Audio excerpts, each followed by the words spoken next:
हमने झारखंड राज्य अलग क्यों किया था? यह सवाल एक विधायक का नहीं है, यह सवाल हर एक झारखंडी जनमानस का होना चाहिए कि हमने आखिर क्यों 88 वर्षों के संघर्ष, 88,000 से ज्यादा लोगों का संघर्ष, बलिदान, तप, त्याग, तपस्या के बाद हमने अगर झारखंड राज्य लिया तो क्यों लिया? हमने झारखंड राज्य लिया था अच्छी स्वास्थ्य व्यवस्था के लिए, लेकिन आज सूचना आप सबको भी मिली है कि हमारे राज्य के महानायकों में से एक आदरणीय सम्मानित दिसम गुरु शिबू सोरेन अस्वस्थ हैं, बीमार हैं, उनका इलाज चल रहा है। मैं दुआ करता हूं, आप सभी दुआ और प्रार्थना करना कि गुरु जी ठीक होके आए। लेकिन सवाल तो बनता है कि आखिर आपने क्या व्यवस्था बनाई इन 25 सालों में कि गुरु जी का इलाज हम झारखंड में नहीं कर पा रहे हैं। हम दुआ करते हैं कि गुरु जी स्वस्थ होकर वापस आए, हम प्रार्थना करते हैं गुरु जी ठीक होकर आए। लेकिन सवाल भी होगा कि 25 सालों में आपने कैसा झारखंड बनाया कि हम रांची में, जमशेदपुर में, दुमका में, धनबाद में उनका इलाज नहीं करा पा रहे। तो क्यों राज्य बना था? अच्छी स्वास्थ्य व्यवस्था के लिए। कहां है हमारी स्वास्थ्य व्यवस्था? केवल स्वास्थ्य मंत्री केवल भोकालबाजी करेंगे जाके अस्पतालों में या व्यवस्था को मजबूत करेंगे? ये सवाल बनता। हमने इस राज्य को अलग इसलिए किया था क्योंकि हम लोग शिक्षा के क्षेत्र में भी दबाए जाते थे। आपको जानकारी होनी चाहिए कि हमारे विश्वविद्यालय, शायद रांची में सबसे पहला विश्वविद्यालय बना था 1960 के आसपास, और दूसरा विश्वविद्यालय झारखंड की सीमा में 1990-92 में विनोबा भावे और कुछ विश्वविद्यालय बने, यानी लगभग 30 सालों बाद। यानी लोग चाहते थे कि ये जो हिस्सा है झारखंड का, इसमें खनिज संपदा है, इसमें आदिवासी मूलवासी रहते हैं, इन्हें पढ़ाई की व्यवस्था ना दी जाए।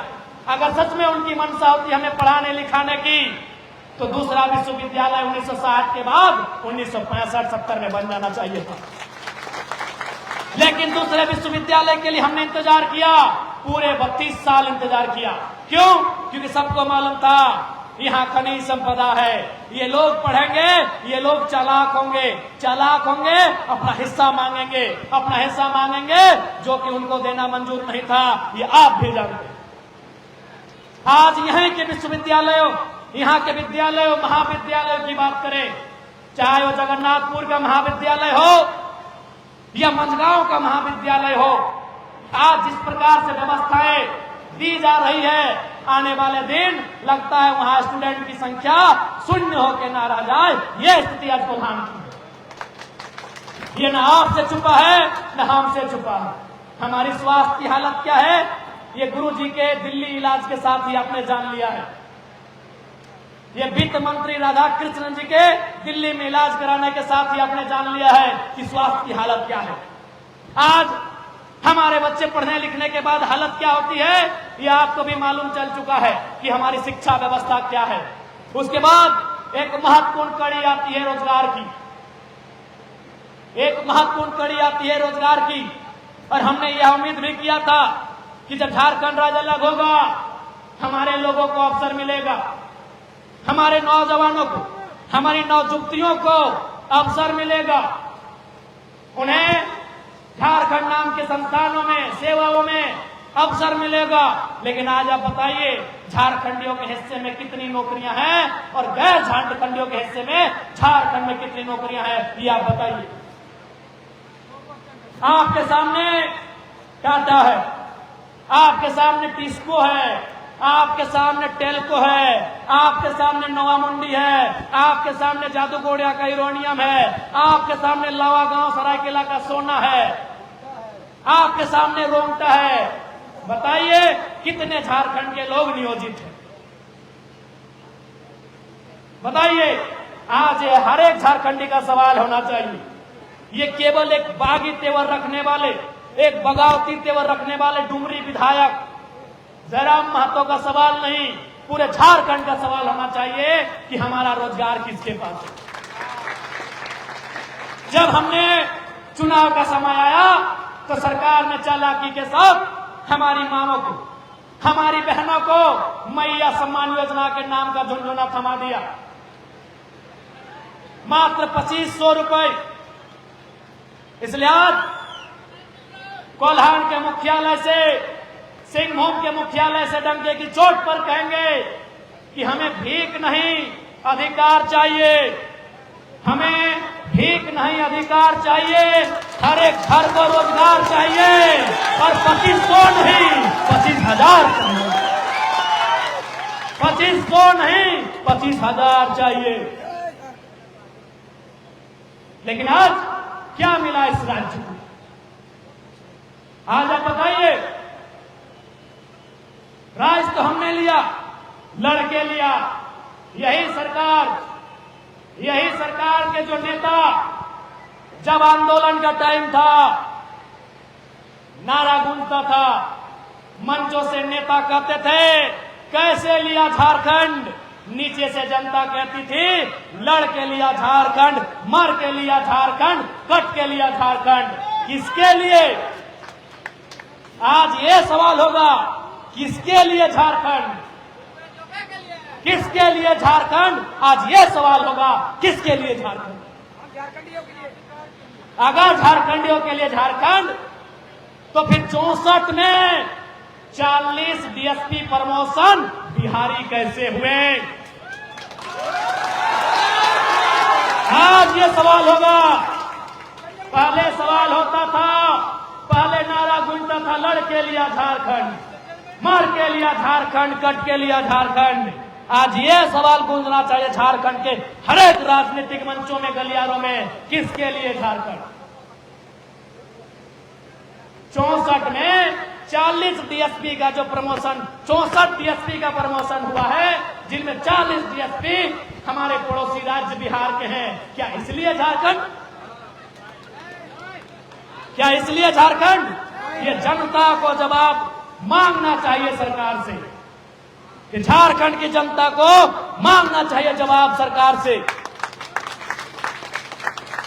अब जब मैंने इस विषय को छेड़ा है तो बहुत सारे बुद्धिजीवी लोग, पत्रकारिता से जुड़े लोग ये कहेंगे कि विधायक जी आप बाहरी भीतरी की बात कर रहे हैं।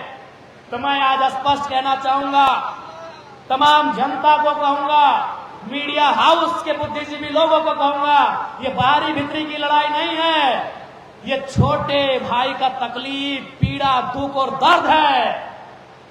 हमने कब कहा कि हम बंगाल को नहीं जानते हैं?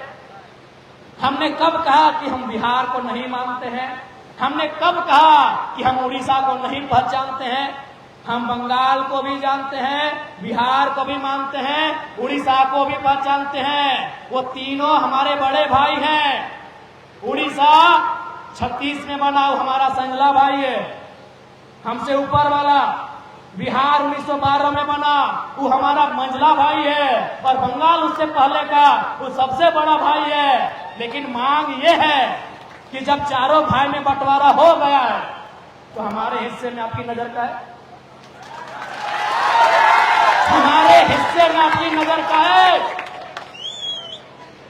हमारे हिस्से में आपकी नजर का है? ये कौन सा बाहरी भीतरी है भाई? बाज वेस्ट बंगाल, पश्चिम बंगाल राज्य के पास 88,000 वर्ग किलोमीटर का जमीन है।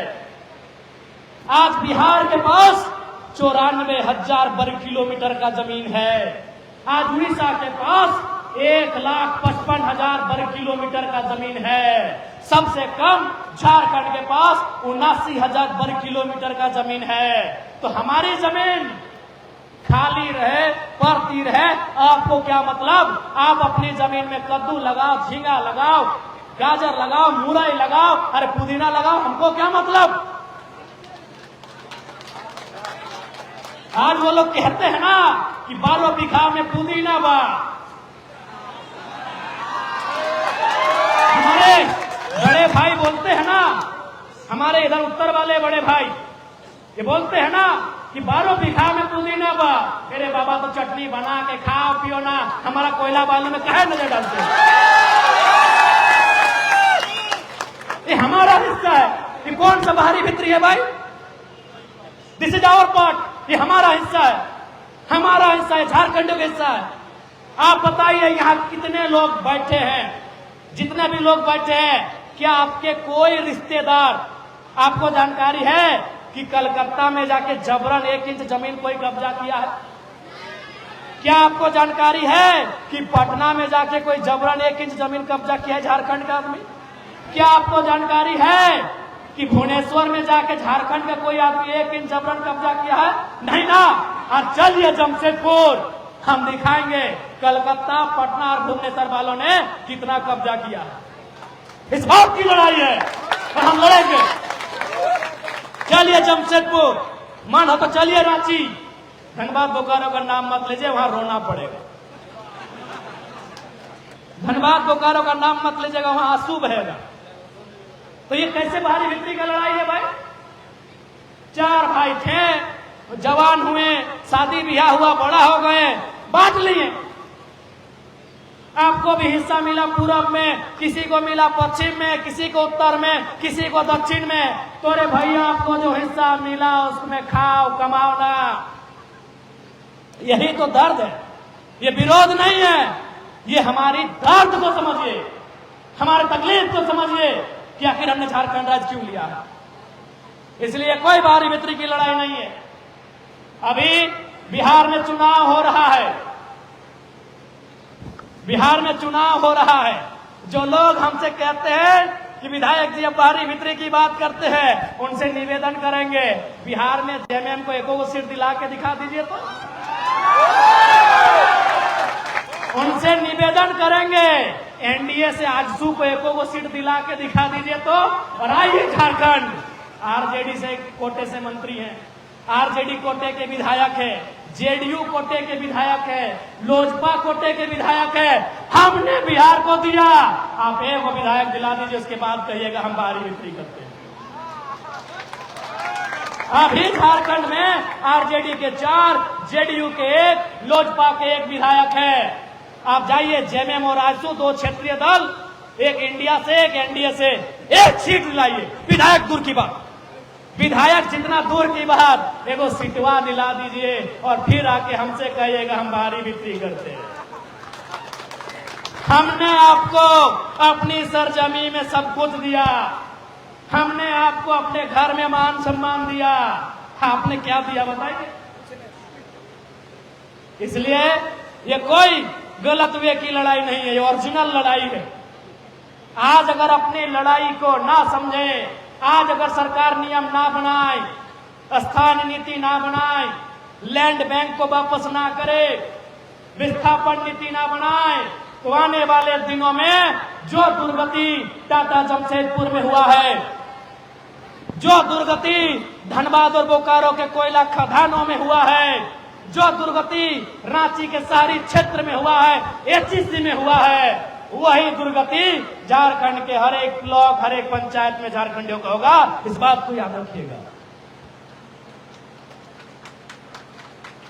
ज्यादा दिन नहीं हुआ है, 50-60 साल पहले यही बारिश की बूंदें होती थी, यही रिमझिम बारिश की बूंदें,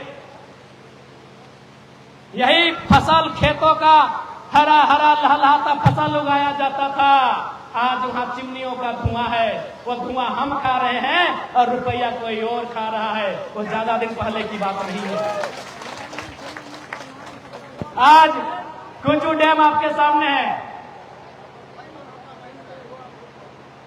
आज कुंजू डैम आपके सामने है, कलुंडिया जी का बलिदान आपके सामने है, गंगाराम कलुंडिया का शहादत आपके सामने है, कुंजू डैम आपके सामने है। क्या हो रहा है? 100 से ज्यादा गांवों का जमीन लिया जा रहा। आज चांडिल डैम में क्या हुआ? उसमें अभी लगभग 100 से ज्यादा गांवों का जमीन लिया गया। आज भी चांडिल डैम के लोग धरना देते हैं, विरोध करते हैं, हड़ताल करते हैं और बदले में पुलिस की लाठियां खा रहे हैं। ये सच्चाई है झारखंड की। आप मेरी आलोचना कर सकते हो, आप मेरा विरोध कर सकते हो, आप मुझे नापसंद कर सकते हो, मेरे कंठ से निकली हुई एक भी बात को, एक भी शब्द को, एक भी वाक्य को इग्नोर नहीं कर सकते हो।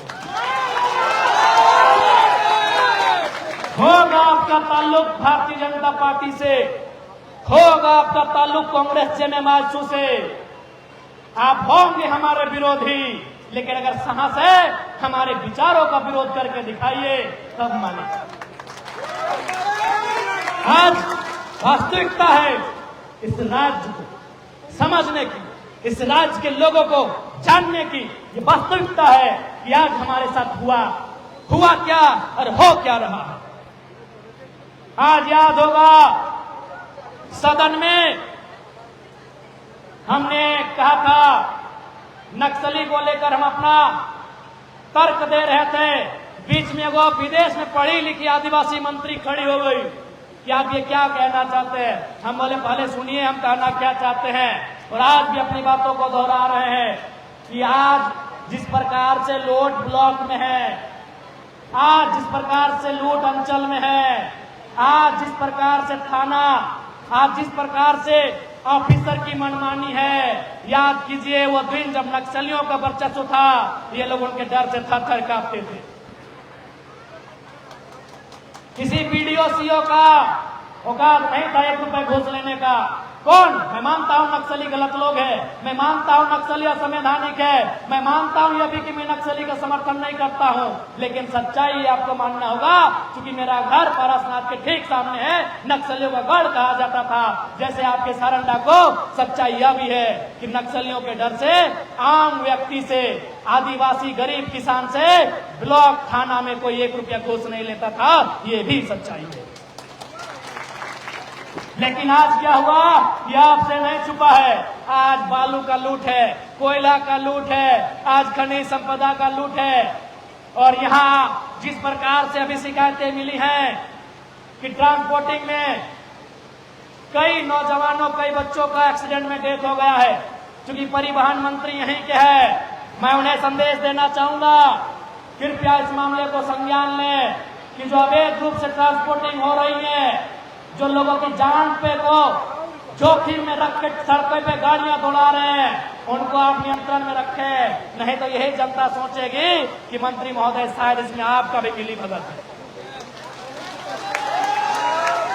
आज सबसे ज्यादा अगर औसत की बात कही जाए तो हमें लगता है संथाल परगना और कोल्हान में आदिवासियों की संख्या औसत में है। आज कोल्हान की अगर पश्चिमी सिंहभूम की बात करें तो यहाँ 5 विधायक होते हैं, यहाँ 1 सांसद होती हैं, सारे के सारे जेएमएम गठबंधन के होते हैं। 56 सीटें आज जेएमएम को दिया गया है उनके नेतृत्व को। उनसे पूछिए कि अबुआ दिशा में अबुआ राज स्थापित करने में 56 सीटें काफी हैं या 76 देनी पड़ेगी। उनसे पूछिए। आज आदिवासियों के नाम पर, यहाँ के भोले भाले आदिवासियों के नाम पर आदिवासी नेता ही केवल अपने परिवार का भविष्य देख रहे हैं। अगर नहीं तो हमारी मां समान ही है, मैं उनको मानता हूं, आदर करता हूं, स्त्री है। यहाँ की सांसद मैडम अगर सच में वो आदिवासी हितैषी होती तो खुद सांसद बनने के बाद विधानसभा का टिकट इस भीड़ में से किसी आदिवासी को दे देते। याद आया अपना बेटा, यही हमारे कोल्हान टाइगर के नाम से प्रसिद्ध हमारे चंपई चचा, उनके सामने भी जब गया तो वो भी धृतराष्ट्र बन गए। उनको भी याद आया तो बेटा दुर्योधन, बाबूलाल जी घाटशिला से टिकट दिला दिए। आपको क्या मिला? यहाँ के आदिवासियों को क्या मिला? क्या उन्हें सरना धर्म कोड मिला? क्या उन्हें पेशा कानून मिला? क्या उन्हें सीएनटी, एसपीटी और बिल से विल्किंसन कानूनों में मजबूती मिला? क्या उनकी जमीनों को जो खरीद बिक्री हो रही उनमें रोक लगा? नहीं लगा। अरे उतना तो छोड़िए, ये सरकार ये बोल के आई थी कि यदि हम सत्ता में आएंगे तो 1932 तथा अन्य कॉलमों के साथ स्थानीय नीति बनाएंगे, एनडीए की 1985 की नीति को रद्द करेंगे। वहां भी मौन हो गई। इन्होंने कहा था कि जब हम सत्ता में आएंगे लैंड बैंक के आदिवासी विरोधी कानून को निरस्त करेंगे। क्या इन्होंने किया?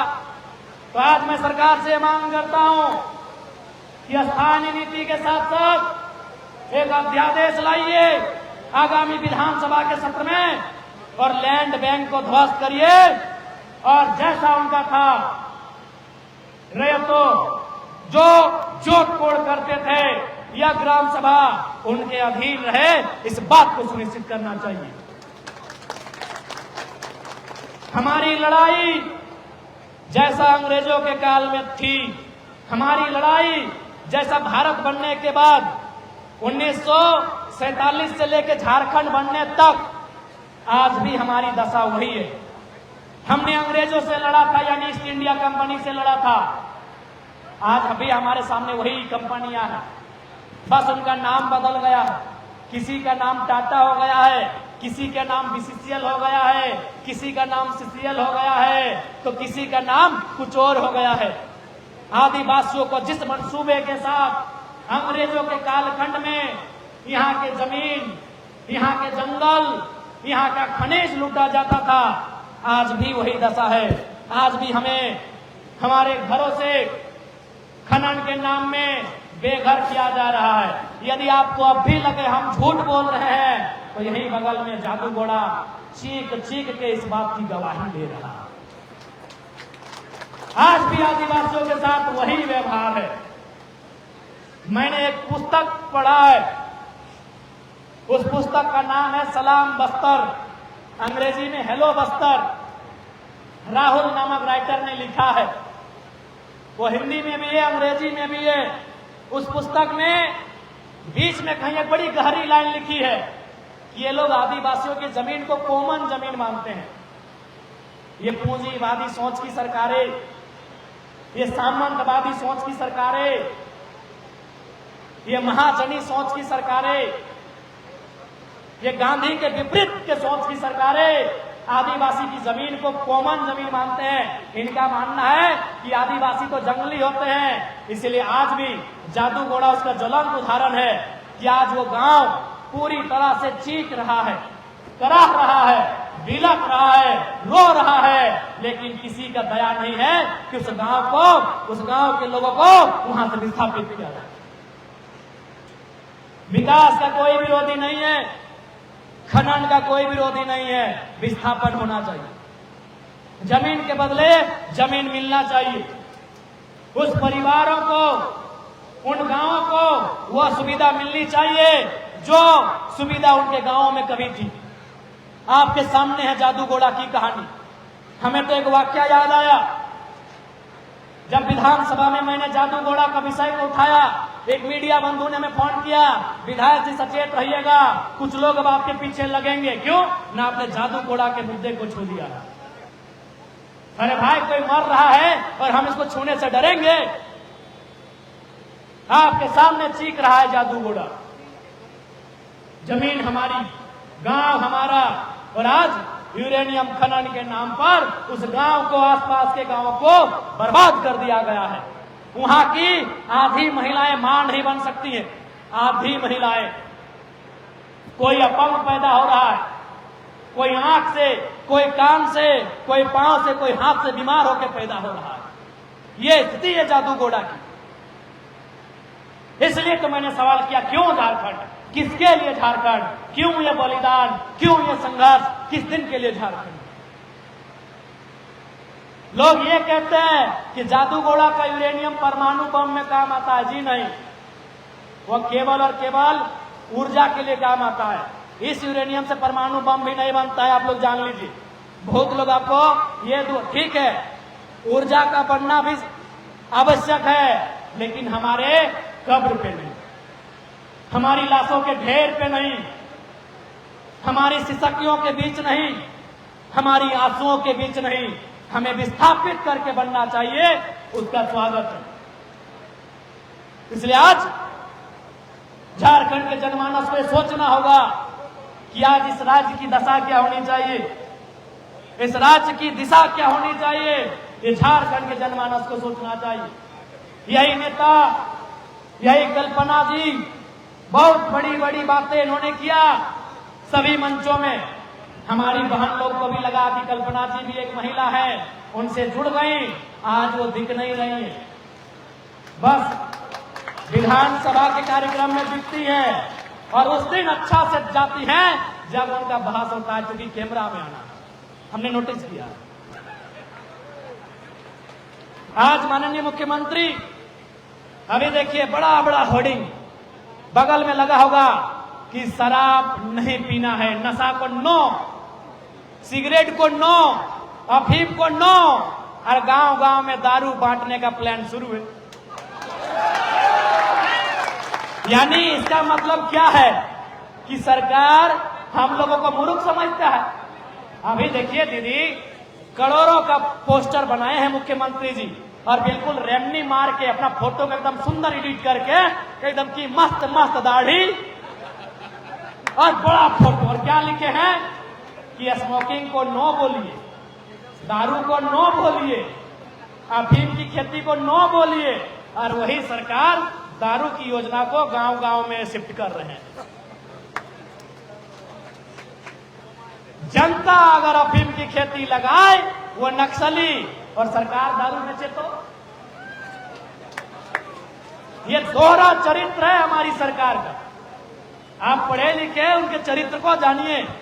देखिए पोस्टर सामने है, चाईबासा ब्लॉक सामने है, जाके देख के आइए, बड़ा बड़ा पोस्टर, दारू नहीं पीना है, अफीम का खेती नहीं करना है, सिगरेट नहीं फूंकना है, और सरकार योजना लेके आई है कि आदिवासी का जो जमीन बच खुच गया है, टाटा को देने के बाद, चांडिल डैम को देने के बाद, कुचू डैम को देने के बाद, एचईसी को देने के बाद, बीसीसीएल सीसीएल को देने के बाद, झारखंड के आदिवासी मूलवासी का जो जमीन बच गया है दारू पिला के लेने में सुविधा।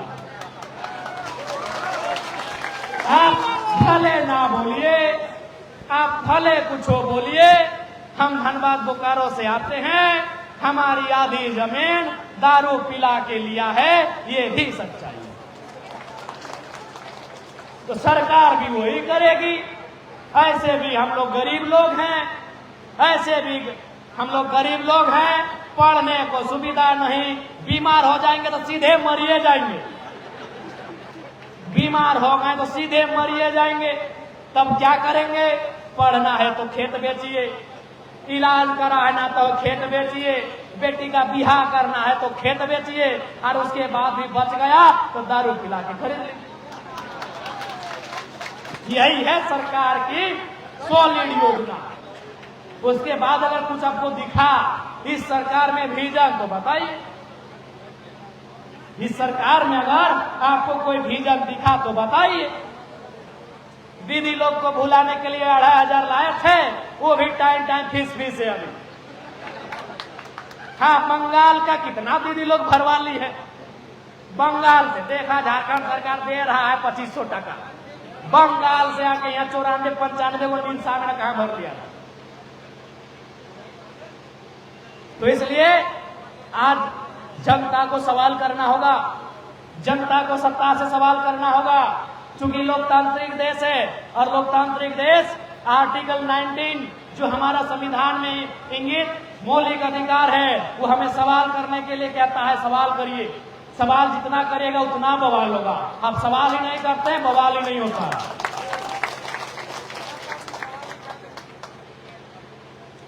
आप अभी सवाल करते हैं जोबा मैडम से कि हाँ मैडम, आपको इतना दिन विधायक मंत्री सांसद बनाए, कम से कम टिकटवा गरीब को दे देते तो 2,13,000 पेमेंट कोई गरीब आदिवासी कमाता कि नहीं? हाँ, सवाल करते हैं कि मैडम आपको तो जिंदगी भर वोटवा दिए की, आपको विधायक से मंत्री, मंत्री से सांसद दिल्ली भी पहुंचा दिए, तो कम से कम आपका जो जगह खाली हुआ था किसी गरीब को देते तो उसका अभी तनख्वाह 2,13,000 मिलता है, एक वो आदिवासी लाखपति तो बनता है। लेकिन सभी आदिवासी नेता का ही बात करिए, हमारे अर्जुन दा वो अपना अर्धांगिनी को टिकट लड़ा दिए करने से पटना से ना, यानी इनका विजन यही है कि हम और हमारे। अगर विजन सही होता, देखिए वो नया विधायक आया है, मेरा विजन देखिए, हमने 2,13,000 में ये वादा किया है कि 1,60,000 रुपए डुमरी विधानसभा की जनता को डोनेट कर देंगे। आज करने जा रहे हैं। पूरे बैंक का हमारा स्टेटमेंट है, चेक कर लीजिए। 5 लाख रुपए हम निकाल के लाए हैं, जो स्टूडेंट पास किए हैं उनको पढ़ने के लिए दान कर देंगे 5 लाख रुपया अपना पैसा। एक नया विधायक का विजन देखिए, हमने ये भी वादा किया है। आज पता है 6 महीना से लोग हमको शिकायत कर रहे हैं, हमारा विधानसभा वाला, कि विधायक जी आप तो मिल नहीं रहे हैं। तो कैसे मिलेंगे, एक जगह हम कैसे मिलेंगे? मेरा जन्म है धनबाद जिला में और हम विधायक बन गए हैं आधा बोकारो आधा गिरिडीह का, और हम वचन दिए हैं अपना जिला से बाहर 1 इंच जमीन नहीं खरीदेंगे। जब तक नेता में विजन नहीं होगा, राज नहीं बदलेगा। जब तक नेता में विजन नहीं होगा, ये राज नहीं बदलेगा। आज नेता लोग दिन प्रतिदिन अमीर से अमीर, वो 1000पति थे, 1000पति के बाद लाख, नहीं पहले चाय पति थे, चाय का दुकान में चाय पीते थे, चाय से ही पॉलिटिक्स शुरू किए। चाय पति से 1000पति, 1000पति से लाखपति, लाखपति से करोड़पति, करोड़पति से अरबपति बन गए। आज हिंदुस्तान की गरीबी का एक महत्वपूर्ण कारण नेता और ब्यूरोक्रेट्स है, इसको मानिए। हिंदुस्तान की गरीबी का एक महत्वपूर्ण कारण है नेता और ब्यूरोक्रेट्स। क्यों ना, हम लोग अभी एक वर्ड आया है मार्केट में, अर्थशास्त्र की दुनिया में, इकोनॉमी की दुनिया में एक नया वर्ड आया है, क्रोनी कैपिटलिज्म। कैपिटलिज्म नहीं, crony capitalism. What is the meaning of crony capitalism? न, क्रोनी कैपिटलिज्म वे लोग हैं जो विधायक यानी सरकार, चाहे दिल्ली वाली या रांची वाली सरकार, और ब्यूरोक्रेट्स उनके सहयोग से गलत गलत तरीकों से अमीर बनते जा रहे हैं, जनता से बहुत ज्यादा अमीर बनते जा रहे हैं। उसी वर्ड को, उन्हीं लोगों को डिफाइन करने के लिए वर्ड आया है क्रोनी कैपिटलिज्म। आज हिंदुस्तान की सबसे बड़ी बीमारी क्रोनी कैपिटलिज्म बनते जा रही है। आज यदि मेरा झगड़ा आपके साथ, आपका झगड़ा मंगरा का अगर बुधना के साथ होगा तो थाना प्रभारी रिपोर्ट लिखा लेंगे। सोच लीजिए, यदि आपने रिपोर्ट अडानी जी के खिलाफ लिखेंगे थाना प्रभारी? उनके हाथ में वो ताकत है, उनकी कलम में वो ताकत है कि वो रिपोर्ट लिखेंगे अंबानी साहब के खिलाफ। यही एक क्रोनी कैपिटलिज्म का स्वरूप जो अंग्रेजों से भी भयावह होगा। इसलिए पढ़े लिखे नौजवानों, क्रोनी कैपिटलिज्म के दौर को पहचानिए और उन नेताओं को राजनीति से दूर करिए जो क्रोनी कैपिटलिज्म को बढ़ावा दे रहे हैं। एक नया विधायक जिसने वचन दिया है अपना जिला से बाहर 1 इंच जमीन नहीं खरीदेंगे, क्योंकि अगर हम अमीर होंगे तो जनता गरीब होगी। आखिर हम यदि चाईबासा में 5 एकड़ जमीन खरीदेंगे तो जाहिर सी बात है किसी गरीब का ही जमीन खरीदेंगे। अमीर लोग जमीन बहुत कम बेचता है, वहां वो बिजनेस करते हैं। गरीब लोग जमीन बेचता है लाचारी में, बेबसी में, भुखमरी में, बाप की दवाई में, भाई की पढ़ाई में और बेटी की विदाई में। गरीब मिडिल क्लास फैमिली के लोग ही अपनी जमीन जायदाद बेच रहे हैं। इसलिए एक विधायक आज विजन लेके चल रहे हैं, आज एक विजन लेके चल रहे हैं। आप कितना सफल होंगे नहीं होंगे वो भविष्य की बात है, लेकिन मैंने एक प्रयास किया है, इन धाराओं के बीच बहने का प्रयास किया है। इस नदी की धारा के बीच हम अकेले प्रयास किए हैं। आज ईमानदारी से कहिए, हमारे धनबाद के कई ऐसे विधायक सांसद हैं, अखबार में भी उनके बारे में छप चुका था कि 12,000 करोड़ की संपत्ति, आज मान लेते हैं 15,000 करोड़ हो गया है। और मान के चलिए एक जिला में 2 विधायक सांसद अगर वैसे हैं जिनके पास 15,000 करोड़ है, तो 15,000 करोड़ यानी 15,000 लोग करोड़पति बन सकते हैं, इतना पैसा एक के पास।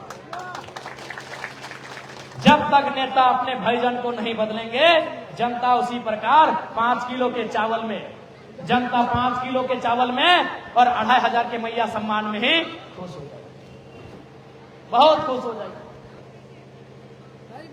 ये तो हम धनबाद का सुना है, कोल्हान भी तो नोट का गड्डी वाला है, इतना इतना कंपनी फैक्ट्री है। यहाँ वाला नेता लोग का भी तो अच्छा खासा पैसा होगा, वो तो भाई मीडिया वाले जानते हैं, लेकिन ये भी जान रहे पावर में है इसलिए नहीं छापेंगे। क्या कीजिएगा, इनका भी घर परिवार है और अभी स्थिति ठीक नहीं है। आज एक दौर था, पंडित जवाहरलाल नेहरू को हम याद करते हैं, देश के पहले प्रधानमंत्री, उनका जन्मदिन था और एक मीडिया यानी कवि को भी मीडिया मान ले, एक नौजवान नागार्जुन ने कविता कह रहा है कि वतन बेचकर पंडित नेहरू फूले नहीं समाते हैं, फिर भी गांधी जी को झुक झुक फूल चढ़ाते हैं। पंडित नेहरू सुनते हैं, मुस्कुराते हैं, लेकिन ईडी और सीबीआई का सामान नहीं भेजते हैं। इसलिए आज मीडिया का भी थोड़ा सा आज है कि कहीं ना कहीं चोट पहुंचाई है इन व्यवस्थाओं ने। वही पंडित नेहरू का एक कहीं कार्यक्रम था, मैंने किसी अखबार में पढ़ा था, एक बूढ़ी महिला डंडा ठोंकते ठोंकते आई और सीधे पंडित नेहरू के सामने आके बोले अरे नेहरू, तुम तो प्रधानमंत्री बन गया, हमको क्या मिला?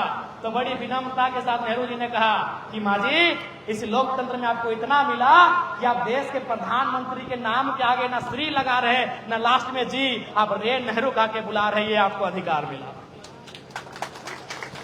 देश का प्रधानमंत्री न नाम के आगे आप श्री लगा रही हैं, न नाम के पीछे जी, आप रे नेहरू कह के बुला रही हैं, ये लोकतंत्र ने आपको दिया। तो ये मालूम है आपको भी कि कोल्हान में भी 14 गो विधायक बनते हैं और 2 गो एमपी बनते हैं और एक आध तो मंत्री बनबे करते हैं। माफ कीजिएगा, विधायक 14 गो और सांसद 2 गो, और उसी में सरकार किसी का रहे 1 2 गो मंत्री बनिए जाते हैं। पता कीजिएगा इनडायरेक्ट रूप से उनका प्रॉपर्टी क्या है। आज अगर टाटा आपके सामने मनमानी कर रही है तो कारण ये है, आपको भी मालूम है, बोलने में भी डर नहीं है। माननीय मुख्यमंत्री के एक रिश्तेदार का विवाह हुआ था, केवल लाइटिंग के लिए टाटा ने 80 लाख खर्च किया था। काहे आपका सुनेगा, ये आपको भी मालूम है, ये हमको भी मालूम है, और सब जो लोग थोड़ी सी भी जानकारी रखते हैं उनको भी मालूम है कि शादी में 80 लाख रुपए कंपनी ने खर्च किया था, सिर्फ पंडालिंग में और लाइटिंग में। तो काहे वो हमारी सुनेगा।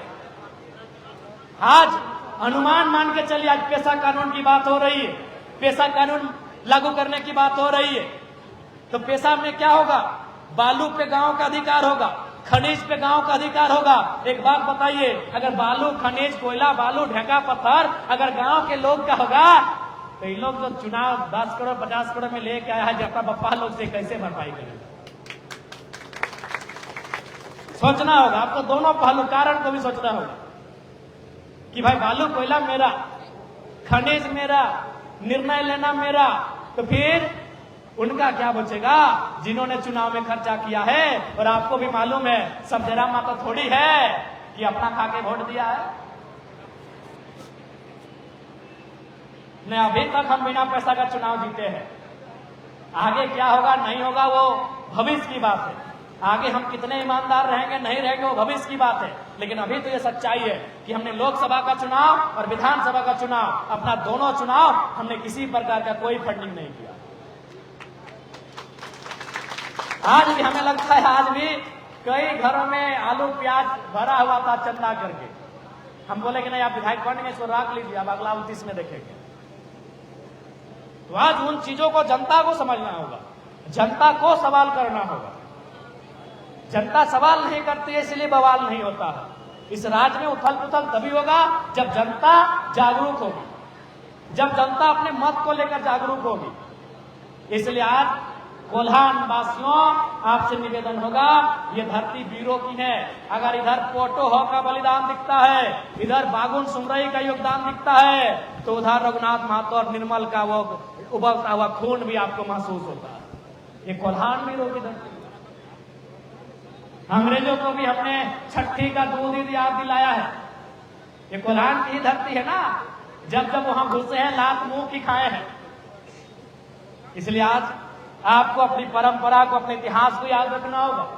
आज बहुत सारे लोग कहते हैं कि आप जो ऐसा बोलते हैं आपको कोई वोट क्यों दे, नहीं देगा बाहर के लोग वोट। हम बोले हम देखिए उनके विरोध में नहीं है, उनके खिलाफ में नहीं है, बस हम नीति संगत बात कर रहे हैं। और हम आज अपने वोट की परवाह नहीं करते हैं भैया, हम हमारे झारखंड वासियों के अस्तित्व की परवाह करते हैं, जो हमारा लाखों साल पुराना, हमारा क्या है 30 साल हो चुका है और 30 साल बचेंगे। और हमारा इतिहास लाखों करोड़ों साल है कि नहीं। अच्छा एक बात बताइए, अभी हाल फिलहाल आपने एक वैज्ञानिकों की टीम का स्टेटमेंट पढ़ा था कि नहीं, कि दुनिया में एक समय दुनिया में इंसान नहीं थे, कुछ नहीं था, दुनिया क्या थी, हिम युग था। हिम युग यानी पानी में डूबा हुआ था ये दुनिया, ये मिट्टी पानी में था। ये मिट्टी जब पहली बार बाहर आया उसे सिंहभूम कहते हैं। ये मिट्टी जब पहली बार पानी से बाहर आया और लोगों ने अपना घर, खेती बाड़ी, इंसान का जीवन संभव हुआ, उस मिट्टी को सिंहभूम कहते हैं। हमारा इतिहास करोड़ों साल का है, हमारा इतिहास लाखों साल का है, हमारा जीवन 60 साल का है। अपने एक जीवन के लिए है, हम लाखों साल के इतिहास से समझौता नहीं करेंगे, कतई समझौता नहीं करेंगे। चुनाव जितना चुनाव होते रहेंगे, विधायक सांसद बनते रहेंगे, लेकिन मेरा जो विचार है आपके सामने है।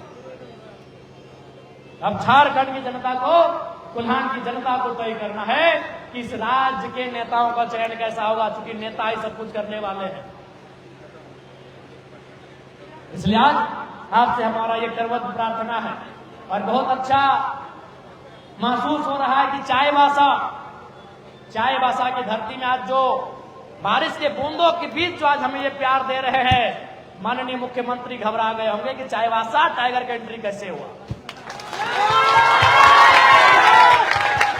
उनको लगता था कि हम ईचागढ़, सरायकेला, खरसवा तक ही हमारा एंट्री ठीक हुआ है, लेकिन आज तो घबराएंगे। हमारे लगता है दीपक दा भी कहीं फोन ऑन करके अपना कार्यकर्ता को डांट फटकार ना करे।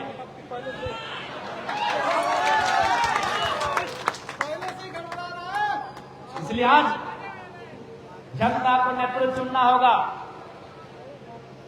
हम बुरे हो सकते हैं, आने वाले दिन हमारा कोई कदम बुरा हो सकता है, आने वाले दिन हो सके हमारा व्यवहार बदल सकता है, लेकिन आज जिन बातों का परिचय मैंने आपसे करवाया है, जिन विषयों को मैंने आपके सभा के पटल पे रखा है, आप इन विषयों को इनकार नहीं कर सकते हैं। इन विषयों को अगर इनकार किए तो हमारे लिए बहुत भारी पड़ेगा। आज साक्षी वालों को कभी आज से 50 साल पहले मालूम नहीं होगा कि हमारी ये दशा होगी। साक्षी, सोनारी, मानगो, कदमा, बिष्टुपुर, आदित्यपुर, गम्हरिया, सरायकेला, उनको भी मालूम नहीं होगा आज से 50 साल पहले कि जो हमारे खेत, जिन पर हमारे बाप दादा फसल उगाया करते थे, आज उसमें चिमनी का धुआं उड़ेगा, धुआं हम खाएंगे, ये उन्होंने भी नहीं सोचा।